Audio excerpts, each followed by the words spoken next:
Kejaksaan Negeri Subang resmi menetapkan mantan Kepala Desa dan Sekretaris Desa Blanakan sebagai tersangka. Penetapan ini dilakukan setelah melalui serangkaian proses penyidikan intensif yang melibatkan pemeriksaan saksi-saksi, audit keuangan desa, serta pelacakan aliran dana yang keluar dari kas desa. Menurut jaksa penuntut,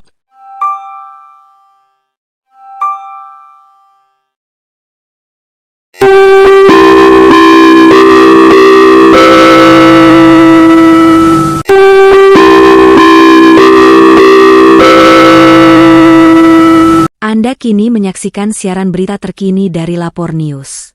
Memberikan berita terkini serta menerima konsultasi dan pendampingan hukum. Dapatkan informasi terpercaya dan pendampingan hukum yang tepat hanya di Lapor News.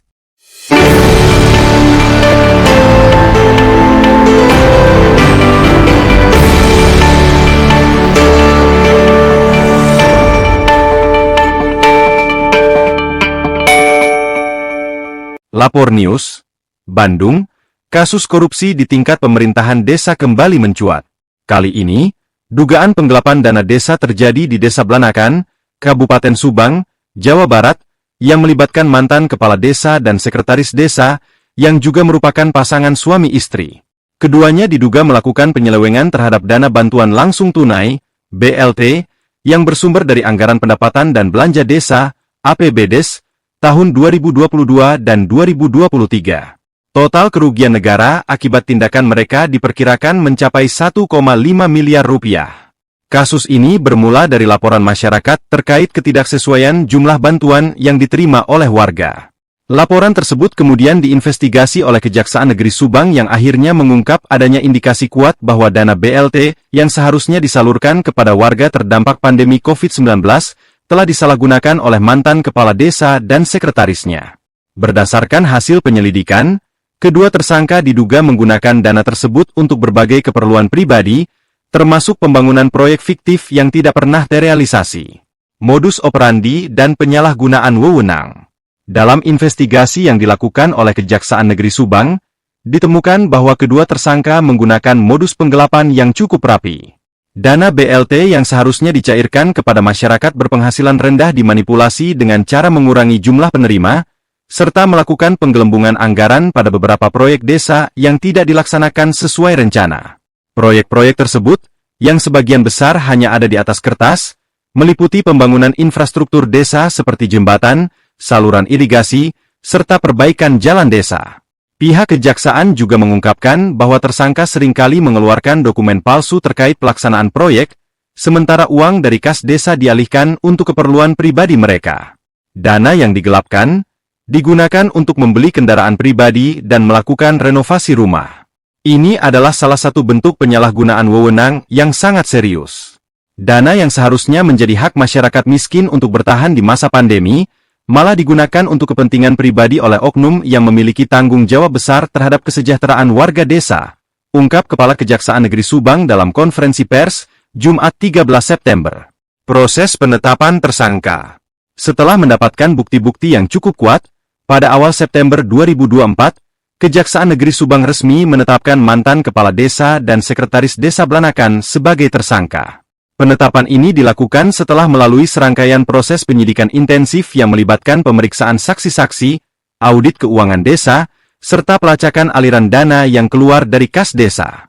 Menurut jaksa penuntut, bukti-bukti yang ditemukan tidak hanya berupa dokumen keuangan, tetapi juga catatan transfer dan bukti transaksi yang mengindikasikan aliran dana dari rekening desa menuju rekening pribadi tersangka. Selain itu, sejumlah saksi dari perangkat desa serta warga desa turut memberikan keterangan yang memperkuat dugaan penggelapan tersebut. Tuntutan hukum dan ancaman hukuman. Kedua tersangka dijerat dengan pasal tentang tindak pidana korupsi, sesuai dengan Undang-Undang Nomor 31 Tahun 1999 tentang Pemberantasan Tindak Pidana Korupsi, yang telah diubah dengan Undang-Undang Nomor 20 Tahun 2001. Ancaman hukuman yang dihadapi oleh mantan kepala desa dan sekretaris desa tersebut maksimal mencapai 20 tahun penjara. Selain hukuman penjara, keduanya juga terancam denda dan kewajiban untuk mengembalikan seluruh kerugian negara yang telah ditimbulkan. Kita akan tuntut dengan seadil-adilnya sesuai dengan peraturan yang berlaku. Saat ini, keduanya telah ditahan untuk mempermudah proses penyidikan lanjutan, jelas Kepala Kejaksaan Negeri Subang. Reaksi masyarakat dan pemerintah.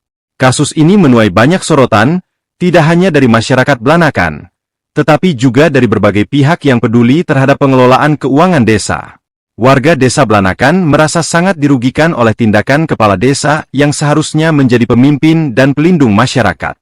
Mereka mengungkapkan kekecewaan karena hak-hak mereka, terutama dalam bentuk bantuan sosial di masa sulit, tidak tersalurkan dengan baik. Selama ini banyak yang bertanya-tanya kenapa bantuan yang diterima tidak sesuai dengan jumlah yang dijanjikan. Setelah kasus ini terungkap, kami semua merasa sangat kecewa. Ini jelas bentuk pengkhianatan terhadap kepercayaan masyarakat, ungkap salah satu warga desa yang enggan disebutkan namanya. Dinas Pemberdayaan Masyarakat dan Desa, DPMD, Kabupaten Subang juga memberikan perhatian khusus terhadap kasus ini. Mereka berjanji akan memperketat pengawasan terhadap penggunaan anggaran desa di seluruh kabupaten, serta memberikan sanksi tegas kepada desa-desa yang terbukti melakukan pelanggaran. Kami akan memastikan bahwa seluruh desa di Kabupaten Subang mengelola anggaran dengan transparan dan akuntabel. Kasus seperti ini tidak boleh terulang lagi di masa depan, ujar perwakilan dari DPMD Subang. Pengawasan dana desa yang lebih ketat. Kasus penggelapan dana desa seperti yang terjadi di Blanakan menambah daftar panjang penyalahgunaan keuangan desa di Indonesia. Sejak program dana desa diluncurkan oleh pemerintah pusat, berbagai kasus korupsi serupa muncul di berbagai daerah. Oleh karena itu, banyak pihak mendesak perlunya pengawasan yang lebih ketat serta peningkatan transparansi dalam pengelolaan dana desa. Pemerintah pusat melalui Kementerian Dalam Negeri dan Kementerian Desa, Pembangunan Daerah Tertinggal, dan Transmigrasi berkomitmen untuk terus meningkatkan upaya pengawasan dan pengawalan dalam pelaksanaan program dana desa. Mereka juga mendorong partisipasi masyarakat untuk lebih aktif dalam mengawasi penggunaan anggaran desa, sehingga setiap pelanggaran dapat diantisipasi sejak dini. Kasus di Blanakan ini menjadi peringatan serius bagi seluruh kepala desa dan perangkat desa di Indonesia, agar tidak menyalahgunakan kepercayaan yang telah diberikan oleh masyarakat dan negara. Kejaksaan Negeri Subang sendiri memastikan bahwa kasus ini akan menjadi contoh tegas dari komitmen pemerintah dalam memberantas korupsi hingga ke tingkat paling bawah.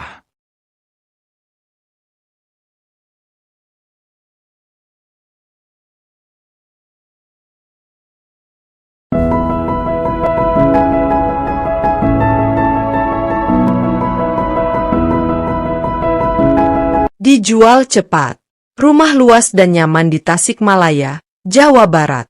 Luas bangunan, 210 meter persegi. Harga penawaran, hanya 110 juta rupiah.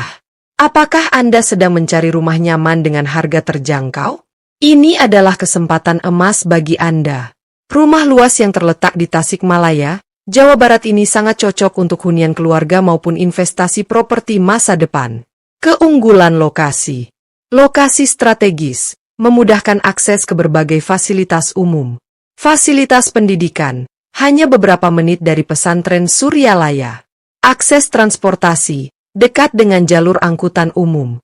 Lingkungan asri, berada di kawasan yang tenang dan jauh dari keramaian, namun tetap strategis. Mengapa memilih rumah ini? Harga terjangkau, hanya 110 juta rupiah untuk rumah seluas 210 meter persegi. Kesempatan yang jarang ditemukan.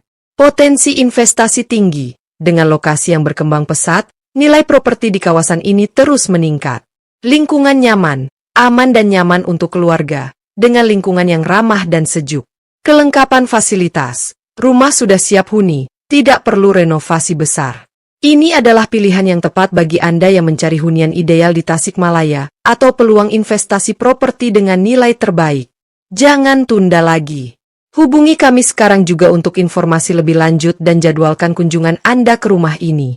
Hubungi 085341102812.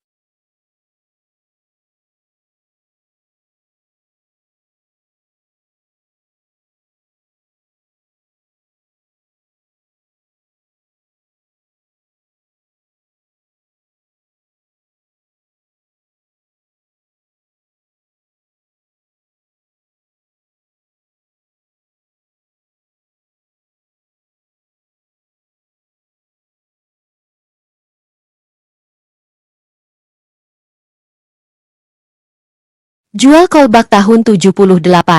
Kolbak tahun 78, legenda yang tak terlupakan. Nikmati sensasi klasik dengan kolbak tahun 1978, kendaraan antik yang tetap tangguh di jalan. Harga mulai 25 juta rupiah. Kondisi prima, cocok untuk pecinta otomotif klasik. Jangan lewatkan kesempatan untuk memiliki sejarah dalam genggaman. Odong-odong edisi terbatas, hiburan istimewa untuk keluarga. Bawa kesenangan ke setiap sudut kota dengan odong-odong edisi terbatas. Dengan desain eksklusif dan fitur hiburan yang canggih, cocok untuk usaha atau keluarga. Harga mulai 23 juta rupiah. Kualitas terjamin, hiburan aman dan seru untuk anak-anak.